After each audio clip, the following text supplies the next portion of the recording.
As if JD Couchfucker Vance hadn't been humiliated enough in the last week, he went to a Turning Point USA event last night and got the shit heckled out of him. Guys, I really wanted to film a video on this yesterday evening because the Schadenfreude was like, oh, it was intense. But I promised my eldest kid that I would stop working for the day. And so I'm saving it for right now. But I'm really enjoying this video already. So there was a Turning Point USA event last night at the University of Georgia where they had an 8,000 seat auditorium. They expected thousands and thousands of people. JD and Erica Kirk were both supposed to speak. Now, Erica psychoized Kirk backed out less than 24 hours before the event, and she said it's because there were threats made against her. I kind of want a pure speculation on my part. I have no evidence to this fact, but I kind of wonder if it's because the ticket sales were abysmal. I mean, I'm not the only one saying this. Candace Owens did as well. I know we're living in the weirdest timeline where I think Candace Owens has a good point here. She posted on Twitter, "This is exhausting. You pulled out because of bad ticket sales. Were there a viable threat, the vice president would not have continued the event." Yeah, Secret Service would not have allowed this event to proceed with JD Shorty Pants Vance attending had there been actual credible threats. Now, Erica Kirk and MAGA want us to think that all the young men in this country are so into their agenda. They want us to think that they are the future of the United States and they're super popular. But y'all, nobody wanted to go to this thing last night except people who ended up heckling JD Vance. I think the New Republic has the best description. They called it a puny crowd at the Turning Point event in Georgia. But it doesn't bother me when he speaks on issues today, frankly, even when I disagree with how he's applying particular principles. So the most obvious example is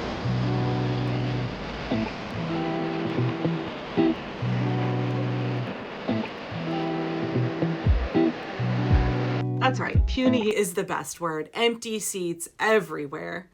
And I think this is really indicative of what we're seeing with poll numbers all across the country. I put out a piece several weeks ago saying that the bottom had fallen out of MAGA's base. Yeah, young white men, young people in general, Gen Z, are not interested in the Republican Party in the same way they were in the run-up to the 2024 election. Now they're overwhelmingly leaning Democratic.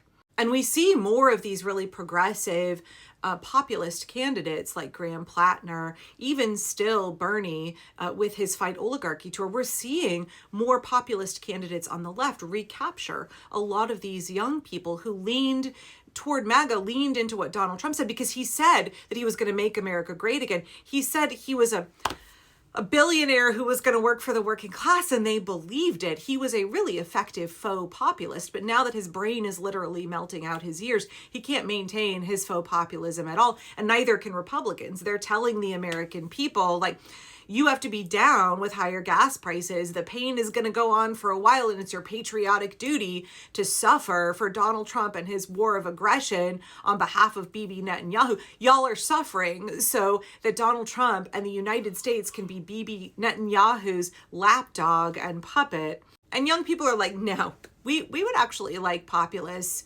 who care about working class people and want to put policies in place and use our tax dollars to help us, the working class. So we're seeing young people just fleeing from the Republican Party and moving toward these progressive Democratic politicians.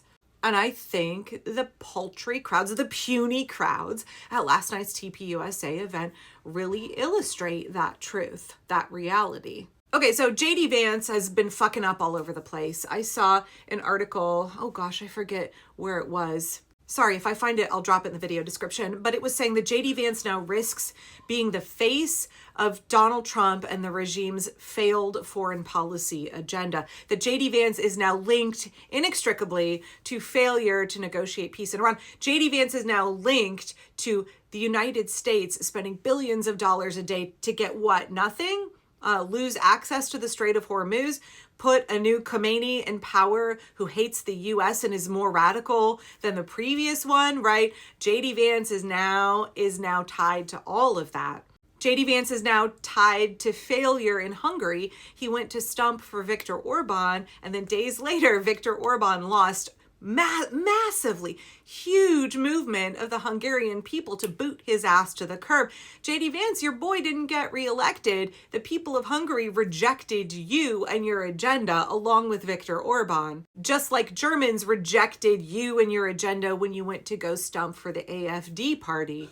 We aren't even talking about how JD went to visit the Pope and he died, and how the current regime is critical of the current Pope. And JD Vance thinks he's going to criticize the Pope as a Catholic, and that's going to go over well, a recent Catholic convert, and that's going to go over well with, 1.4 billion Catholics around the world. JD Vance is looking like the absolute incompetent, arrogant buffoon that he is. And gosh, on so many levels, this TPUSA event is a microcosm for what's happening for MAGA, and in particular, JD Vance's political future and the future of TPUSA in this country.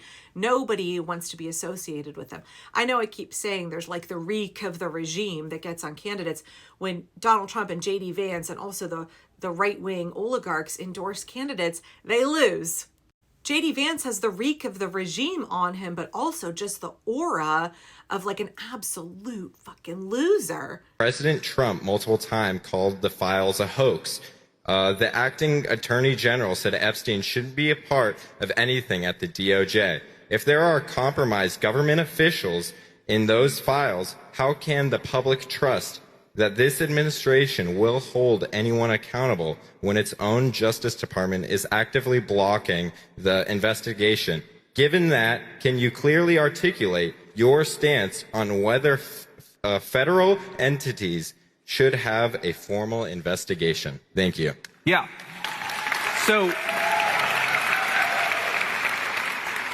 first of all, you said the Associate Attorney General or something. I haven't seen that quote, but here's my view on the Epstein matter. Number one, the guy was clearly a scumbag, okay? Number two, he clearly had extraordinary connections, both with intelligence services, both inside the United States and outside the United States, and also with a lot of very wealthy and powerful people, okay? Number three, I have been a firm advocate and will continue to be a firm advocate of where we have something, and you know, like, I'm probably more obsessed with this than most officials, okay? Probably more obsessed with this than most people even in this room, is when you see somebody who says something in an email that suggests, you know, there's one email I read, and it's been a little while ago, but it was talking about, you know, one person sent an email to Jeffrey Epstein saying, oh, there was some really nice, like, pizzas and grape sodas or something like that. And I remember it sounded like the Pizzagate conspiracy theory, but here it was in like an email from a guy. And my reaction to that was, we should absolutely investigate that person, okay? And, you know, you remind me, I'm going to follow up on that to see whether we've investigated that person, because we should. We absolutely should. When you see evidence of sexual assault, sexual misconduct, regardless of whether you're powerful or not, in fact, you should probably investigate it more if you're a powerful person, right? I don't want powerful people, you know, being involved in this disgusting behavior. But I have to defend the president on this, because when he said that it was a hoax, what he was talking about was this democratic idea that he's connected to Epstein. If you look at those emails, it's like, you know, they were in the same, you know, everybody in Palm Beach knew everybody, okay? Like, the president has said he knew Jeffrey Epstein and he was a scumbag. And when people asked legitimate questions, expressed legitimate concern, he fell back on the same old tired whataboutism. Why weren't you critical of Joe Biden? As if we weren't critical of Joe Biden. Like the administration that solved the problem, but the president. Excuse me, sir. Right now. I remember having this conversation with my father-in-law, who's an amazing guy, and you know, it was actually during a Senate event that I had done, where I had somebody who came up to me, and I'm sure a great person, like a wonderful person. It was a Ukrainian American in Cleveland, Ohio. I was campaigning for the Senate. There are a lot of Ukrainian Americans in Cleveland, Ohio. And this person got really agitated at me because I was saying we should stop funding the Ukraine war, okay?